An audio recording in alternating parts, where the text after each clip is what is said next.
maanta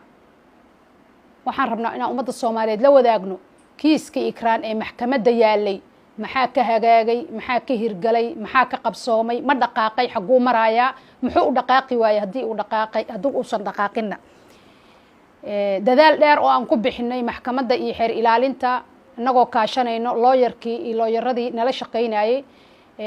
waxay noo cadeeyeen maxkamadda iyo xeer ilaalinta intaba in kiiskan ay ku gadaaman yihiin caqabado badan oo ay suurtagal lahayn in la helo si sax ah in loo baaro kiiskan meelna uu ku dhamaado iyadoo ay sabab uga dhigeen caqabadaha hortaagan inay ka mid tahay in xaruntii Nisa ee dhibka ka dhacay ama agagaarkeedii ama meeshii shaqada ay yani gabadhi ka shaqeynaysa ay tahay si loo helo xogo iyo tuhmanayaashii la tuhmaayay si sax ah in loo ogaado in aysan suurtagal lahayn in ay galaan oo loo diiday waxaa kaloo ka mid ah lambar 2 in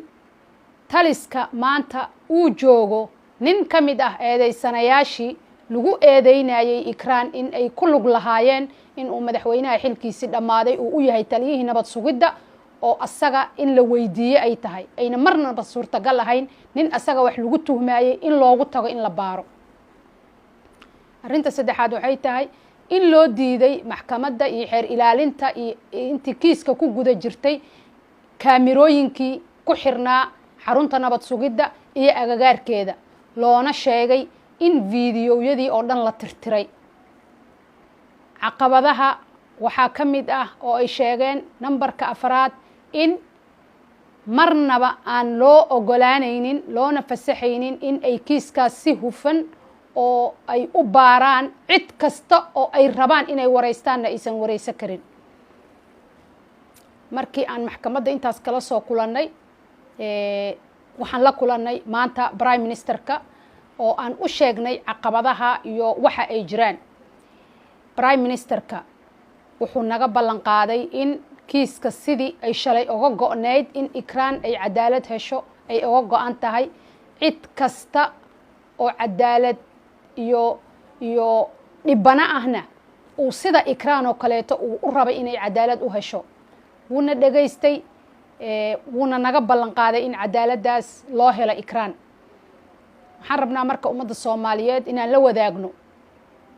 yaa hortaagan cadaaladda maxay u baari la'adahay kiiskan maxkamadda maxay tahay caqabadahan waxyaabaha sababayo annaga ka qoys ahaan markaan wareysanay waxaa noo soo baxday in ay tahay cidda kiiskan hortaagan madaxweynaha xilkiisa dhamaaday Maxamed Cabdullaahi Farmaajo ayadoo aan iska eedeynaynin madaxweynaha oo aan u hayno tuhumo iyo cadeymo ummadda Soomaaliyeed ay marqaati ka noqon karto waxaan rabnaa marka ummadda Soomaaliyeed hay-adaha caalamiga ee u dooda xuquuqul insaanka ururada bulshada culimada Soomaaliyeed